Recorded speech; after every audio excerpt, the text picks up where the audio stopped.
नमस्कार दोस्तों, दधिमती संस्कृत एजुकेशन में आपका स्वागत है।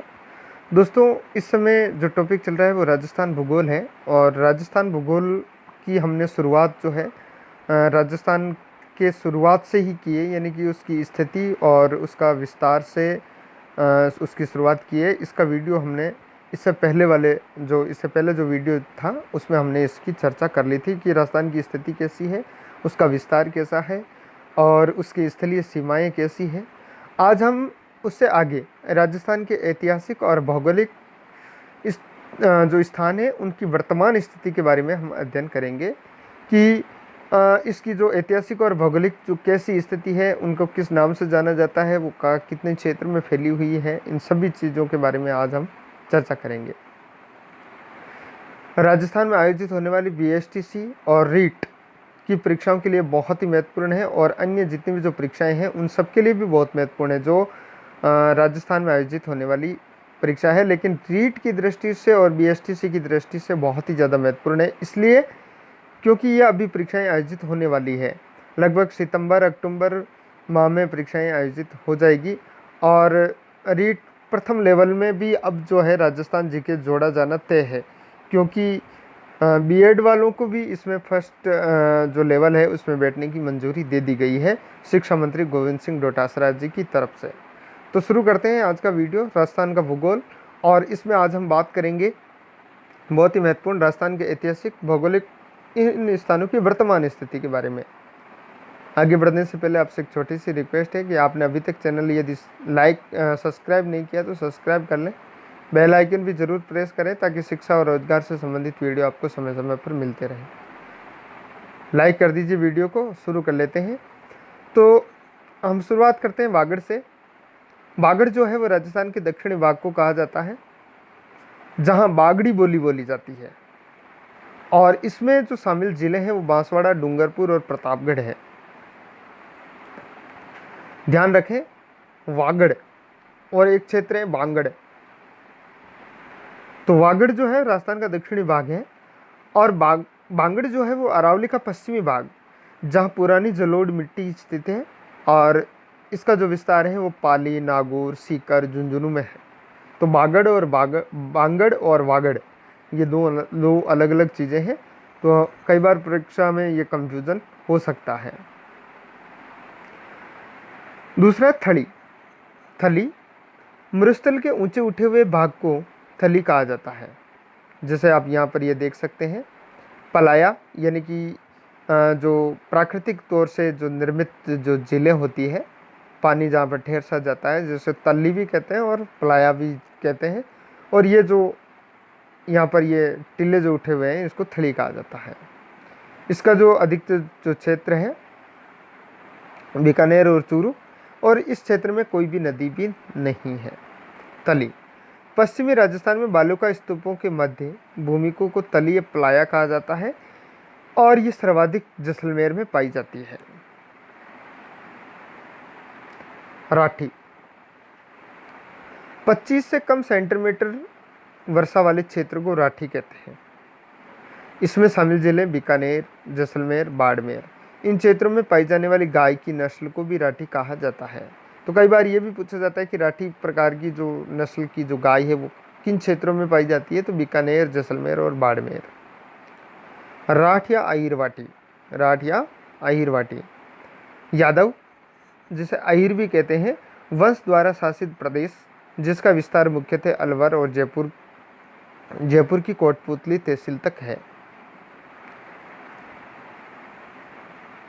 माल या हाड़ौती बेसाल्ट लावा के द्वारा निर्मित भौतिक प्रदेश जिसका विस्तार कोटा, बूंदी, बारां और झालावाड़ में है। तो माल या हाड़ौती का जो विस्तार है वो कोटा, बूंदी और झालावाड़ में है। और माल अलग चीज़ है और मालव एमपी के मालवा के पठार को कहा जाता है। इसका विस्तार राजस्थान के जिन क्षेत्रों में उसे मालव कहते हैं और इसमें प्रतापगढ़ और झालावाड़ का क्षेत्र मालव में सम्मिलित है। अगला है शेखावाटी। शेखावतों के द्वारा शासित प्रदेश जिसमें चूरू, सीकर व झुंझुनू शामिल है। तोरावाटी कांतली नदी के अपवाह के क्षेत्र को तोराबाटी कहते हैं। इसमें सीकर और झुंझुनू सम्मिलित हैं। मरु।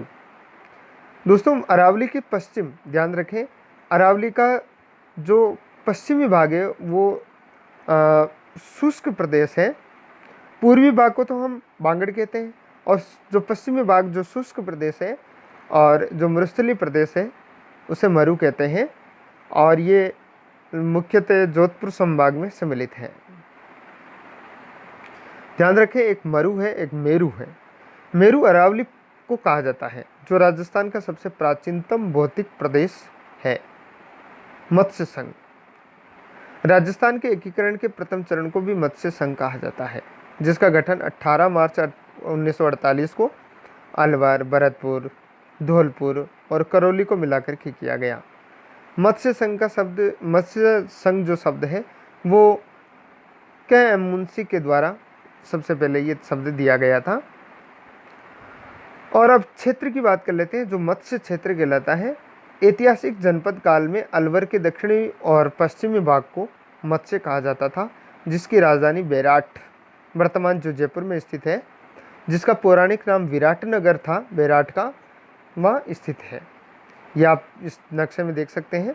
अलवर के आसपास का ये क्षेत्र बेराट, और कुरु जो इंद्रप्रस्थ की यह राजधानी थी, सूरसेन इसकी राजधानी, सूरसेन और इसकी राजधानी मथुरा हुआ करती थी। तो इंद्रप्रस्थ या कुरु के क्षेत्र की जो राजधानी थी वो बेराट थी, जो कि राजस्थान में ये प्रदेश पड़ता है। मेवात। मेवात अलवर, भरतपुर जिले को कहते हैं, क्योंकि इस क्षेत्र में मेव जाति का आधिपत्य अधिक रहा है। एक है मेवात और एक है मेवल। तो मेवल जो है वो डूंगरपुर और बांसवाड़ा के मध्य के पहाड़ी के क्षेत्र को मेवल कहा जाता है। यहाँ पर भील जो जनजाति है वो मुख्य रूप से निवास करती है।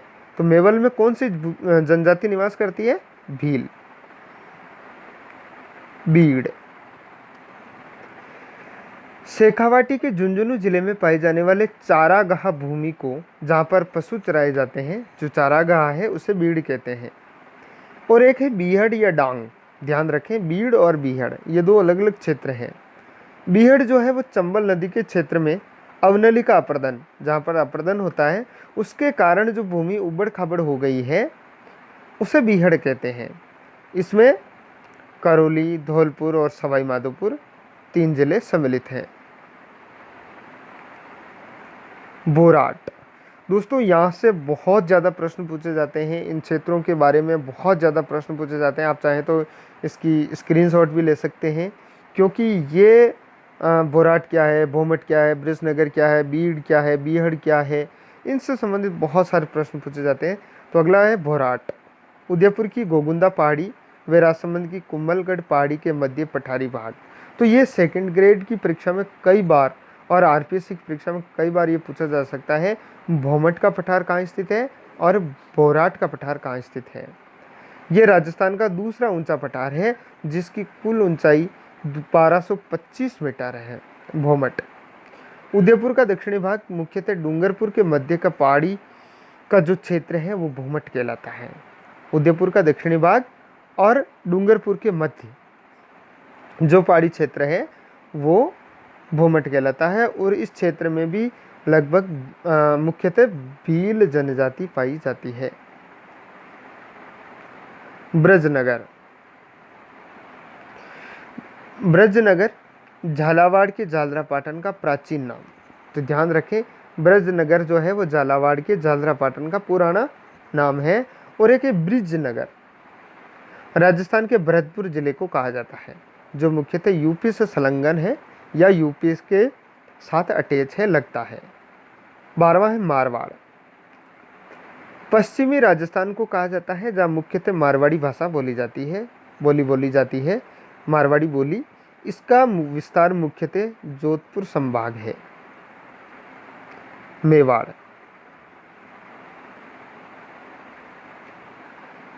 ऐतिहासिक काल में उदयपुर, चित्तौड़गढ़ व राजसमंद, भीलवाड़ा के क्षेत्र को मेदपाट, प्रागवाट और मेवाड़ कहा जाता था। मेरवाड़, एक है मेवाड़ और एक है मेरवाड़ा। मारवाड़ और मेवाड़ के मध्य स्थित क्षेत्र, जिसका विस्तार मुख्यतः अजमेर व आंशिक रूप से राजसमंद में भी है। एकीकरण के अंतिम चरण में 1 नवंबर 1956 को इसे राजस्थान में मिलाया गया था। तो मेरवाड़ा को जो है 1 नवंबर 1956 को राजस्थान का अंग बना लिया गया था। आप यहाँ पर ये मैप के माध्यम से भी इन क्षेत्रों को देख सकते हैं। यहाँ पर मैं आपको मैप के माध्यम से बता दूँ, यदि आपके पास मैप है तो चाहे आप इस मैप में लिख सकते हैं। गंगानगर और हनुमानगढ़ के क्षेत्र को योध्या कहा जाता है। चूरू, झुंझुनू, सीकर के क्षेत्र को शेखावटी कहते हैं। और इसमें जयपुर, दौसा, है ना, और जयपुर, दौसा और टोंक के क्षेत्र को ढूंढाड़ कहते हैं। और यहाँ पर जो है इसके सवाई माधोपुर और करौली, इनके भाग को हम डांग और बीहड़ कहते हैं। कोटा, बूंदी, बारां, झालावाड़ को हाड़ौती कहा जाता है। सिरोही को चंद्रावती कहते हैं। और यहाँ पर ये जो क्षेत्र है प्रतापगढ़ वाला, इस प्रतापगढ़ के क्षेत्र को जो है प्रतापगढ़, डूंगरपुर और बांसवाड़ा के क्षेत्र को बांगड़ कहते हैं। जालोर के क्षेत्र को जबालीपुर कहा जाता है। पाली के क्षेत्र को गुजरातरा कहते हैं। बाड़मेर को मालानी कहा जाता है। और जैसलमेर के क्षेत्र को वल या मांड कहते हैं। और अजमेर के क्षेत्र को सपादलक्ष कहते हैं। बीकानेर के क्षेत्र को जांगल कहते हैं। नागौर के क्षेत्र को अहिछत्रपुर कहा जाता है। बाड़मेर को मालानी कहा जाता है। तो ये ध्यान रखें। योधे, अब इसको अलग अलग तरीके से पढ़ लेते हैं। योधे राजस्थान के उत्तरी पश्चिमी भाग को कहा जाता है, जिसमें गंगानगर व हनुमानगढ़ जिला शामिल है। जांगल बीकानेर व जोधपुर के उत्तरी भाग को कहा जाता है, जहाँ मुख्यतः कंटीली वनस्पति पाई जाती है। और इसकी कोई समय राजधानी अहिछत्रपुर यानी नागौर थी। अहिछत्रपुर ऐतिहासिक काल में नागौर को कहा जाता था और जिसकी जांगल राजधानी थी। सपादलक्ष ऐतिहासिक काल में अजमेर को कहा जाता था, जहाँ चौहान राजवंश का शासन था। ढूंढाड़, ढूंढ नदी के कारण ये जयपुर, दौसा, टोंक के क्षेत्र को ढूंढाड़ कहा जाता था। सूरसेन ऐतिहासिक जो जनपद काल में राजस्थान के पूर्वी भाग को सूरसेन कहा जाता था, जिसके अंतर्गत जिले जो हैं वो बीसीडी यानी कि भरतपुर, करौली और धौलपुर, इनकी राजधानी मथुरा थी। भीनमाल, ये कई बार परीक्षाओं में पूछा गया है। भीनमाल ये जालोर में स्थित है, जिसे चीनी यात्री हेनसेंग के द्वारा अपनी पुस्तक सी यू की में पीलो भालो के नाम से लिखा गया है। और ये वही भीनमाल है जहाँ महाकवि माघ ने जन्म लिया था, जिन्होंने शिशुपाल वद्दम ग्रंथ की रचना की थी। बीसीडी मत्स्य संघ यानी कि एबीसीडी अलवर, भरतपुर, करौली और दौसा, और भरतपुर, करौली और दौसा सूरसेन। और इसमें जो सवाई माधोपुर और दौसा और करौली जो है वो डींग और बीहड़, और अलवर और भरतपुर जो है मेवात का क्षेत्र कहलाता है।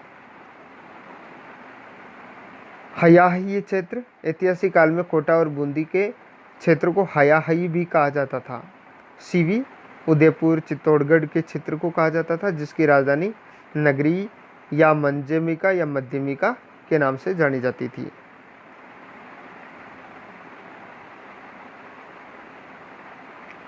चंद्रावती, अगला है चंद्रावती। सिरोही का प्राचीन नाम, जहां भूकंपरोधी इमारतों के अवशेष प्राप्त हुए हैं। तो भूकंपरोधी इमारतों के अवशेष कहाँ से प्राप्त हुए हैं? चंद्रावती, जिसे सिरोही के नाम से वर्तमान सिरोही के नाम से जाना जाता है। जबालीपुर, जबाली ऋषि की भूमि, जिसे वर्तमान में जालोर कहा जाता है। इस क्षेत्र में जाल वृक्ष अधिक पाए जाते हैं। मालानी, प्राचीन समय में बाड़मेर को मालानी कहा जाता था।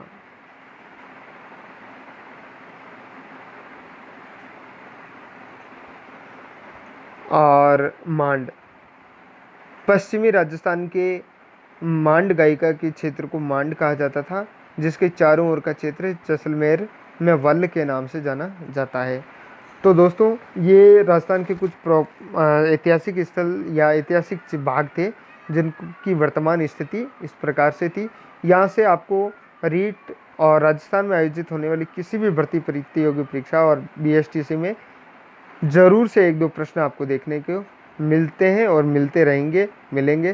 तो आप इस वीडियो को अपने मित्रों के साथ ज़रूर शेयर करें। मिलते हैं अगले वीडियो में, तब तक के लिए जय हिंद, जय भारत।